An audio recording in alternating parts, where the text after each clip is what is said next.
पूज्याय राघवेन्द्राय सत्यधर्मरताय च ಭಜತಾಂ ಕಲ್ಪವೃಕ್ಷಾಯ ನಮತಾಂ ಕಾಮಧೇನವೇ. ಈ ವಿಡಿಯೋವನ್ನ ಶುರು ಮಾಡೋದಕ್ಕಿಂತ ಮುಂಚೆ ನೀವೇನಾದರೂ ರಾಯರ ಭಕ್ತರಾಗಿದ್ರೆ ಈ ವಿಡಿಯೋಗೆ ಒಂದು ಲೈಕ್ ಕೊಡಿ ಹಾಗೂ ಕಾಪಾಡು ರಾಘವೇಂದ್ರ ಅಂತ ಕಮೆಂಟ್ ಮಾಡಿ. ಕಲಿಯುಗದ ಪ್ರತ್ಯಕ್ಷ ದೈವ ಶ್ರೀ ರಾಘವೇಂದ್ರ ಸ್ವಾಮೀಜಿಗಳು ಅಸಂಖ್ಯಾತ ಭಕ್ತರು ಗುರುರಾಯರ ಸನ್ನಿಧಿಗೆ ಬರ್ತಾರೆ.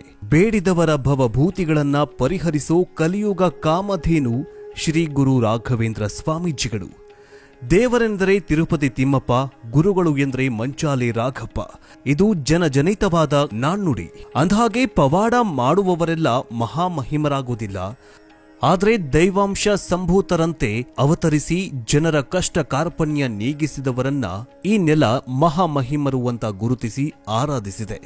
ರಾಘವೇಂದ್ರ ಸ್ವಾಮೀಜಿಗಳು ಅಕ್ಷರಶಃ ದೈವಾಂಶ ಸಂಭೂತರು.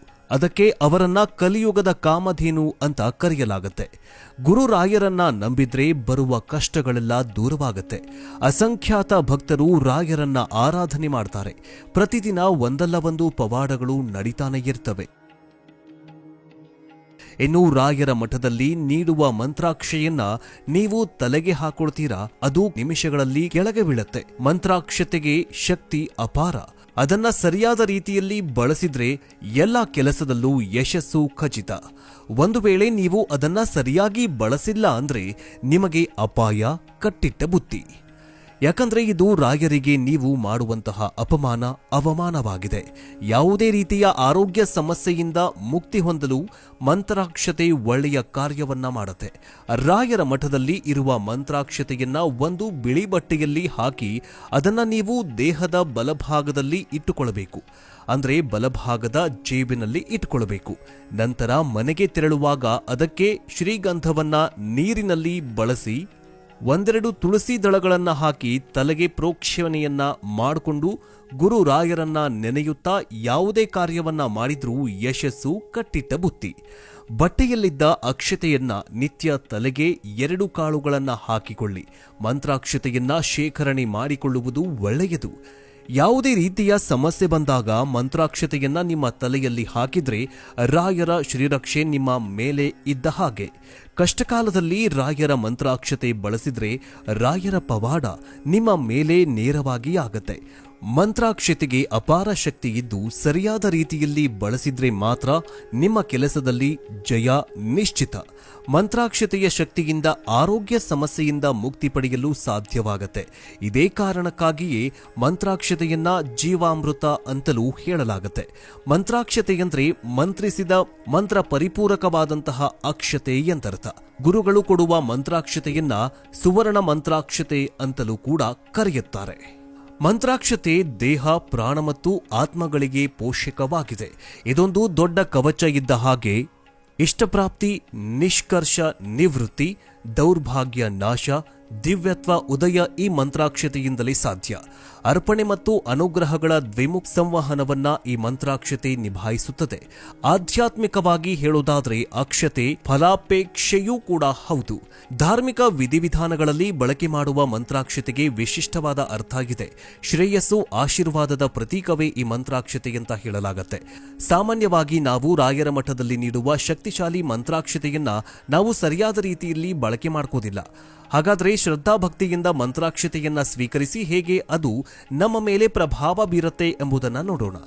ನಾವು ಯಾವುದೇ ದೇವರ ಸನ್ನಿಧಿಗೆ ಭೇಟಿ ನೀಡಿದ್ರೂ ಅಲ್ಲಿ ಮಂತ್ರಾಕ್ಷತೆಯನ್ನ ಪ್ರಸಾದದ ರೂಪದಲ್ಲಿ, ದೇವರ ಆಶೀರ್ವಾದದ ರೂಪದಲ್ಲಿ ನೀಡಲಾಗುತ್ತೆ.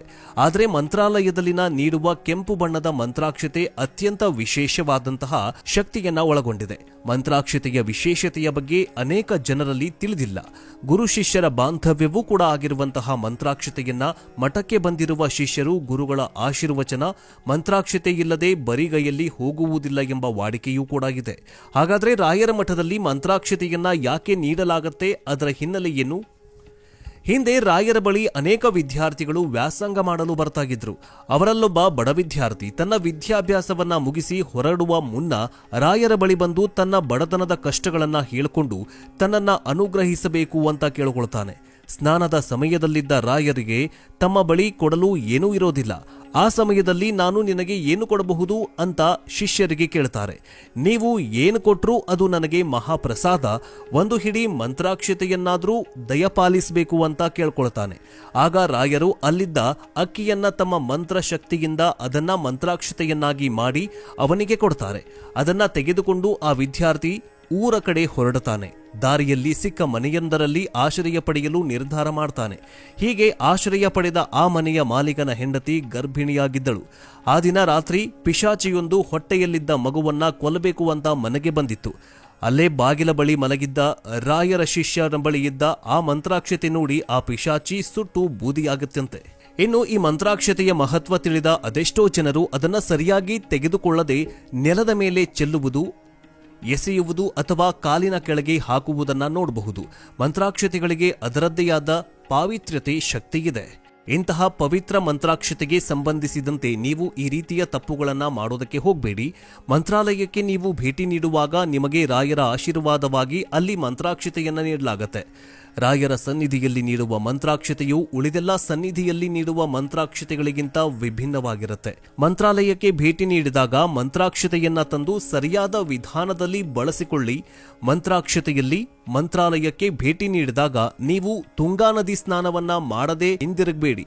ತುಂಗಾ ಸ್ನಾನದ ನಂತರ ತಪ್ಪದೆ ರಾಯರ ದರ್ಶನವನ್ನ ಮಾಡುವುದು ಮರೆಯಬೇಡಿ. ಪೂಜ್ಯಾಯ ರಾಘವೇಂದ್ರಾಯ ಸತ್ಯಧರ್ಮರತಾಯ ಚ ಭಜತಾಂ ಕಲ್ಪವೃಕ್ಷಾಯ ನಮತಾಂ ಕಾಮಧೇನವೇ. ಪೂಜ್ಯಾಯ ರಾಘವೇಂದ್ರಾಯ ಸತ್ಯಧರ್ಮರತಾಯ ಚ ಭಜತಾಂ ಕಲ್ಪವೃಕ್ಷಾಯ ನಮತಾಂ ಕಾಮಧೇನವೇ. ಪೂಜ್ಯಾಯ ರಾಘವೇಂದ್ರಾಯ ಸತ್ಯಧರ್ಮರತಾಯ ಚ ಭಜತಾಂ ಕಲ್ಪವೃಕ್ಷಾಯ ನಮತಾಂ ಕಾಮಧೇನವೇ. ಪೂಜ್ಯಾಯ ರಾಘವೇಂದ್ರಾಯ ಸತ್ಯಧರ್ಮರತಾಯ ಚ ಭಜತಾಂ ಕಲ್ಪವೃಕ್ಷಾಯ ನಮತಾಂ ಕಾಮಧೇನವೇ. ಪೂಜ್ಯಾಯ ರಾಘವೇಂದ್ರಾಯ ಸತ್ಯಧರ್ಮರತಾಯ ಚ ಭಜತಾಂ ಕಲ್ಪವೃಕ್ಷಾಯ ನಮತಾಂ ಕಾಮಧೇನವೇ. ಪೂಜ್ಯಾಯ ರಾಘವೇಂದ್ರಾಯ ಸತ್ಯಧರ್ಮರತಾಯ ಚ ಭಜತಾಂ ಕಲ್ಪವೃಕ್ಷಾಯ ನಮತಾಂ ಕಾಮಧೇನವೇ. ಪೂಜ್ಯಾಯ ರಾಘವೇಂದ್ರಾಯ ಸತ್ಯಧರ್ಮರತಾಯ ಚ ಭಜತಾಂ ಕಲ್ಪವೃಕ್ಷಾಯ ನಮತಾಂ ಕಾಮಧೇನವೇ. ಪೂಜ್ಯಾಯ ರಾಘವೇಂದ್ರಾಯ ಸತ್ಯಧರ್ಮರತಾಯ ಚ ಭಜತಾಂ ಕಲ್ಪವೃಕ್ಷಾಯ ನಮತಾಂ ಕಾಮಧೇನವೇ. ಪೂಜ್ಯಾಯ ರಾಘವೇಂದ್ರಾಯ ಸತ್ಯಧರ್ಮರತಾಯ ಚ ಭಜತಾಂ ಕಲ್ಪವೃಕ್ಷಾಯ ನಮತಾಂ ಕಾಮಧೇನವೇ. ಪೂಜ್ಯಾಯ ರಾಘವೇಂದ್ರಾಯ ಸತ್ಯಧರ್ಮರತಾಯ ಚ ಭಜತಾಂ ಕಲ್ಪವೃಕ್ಷಾಯ ನಮತಾಂ ಕಾಮಧೇನವೇ.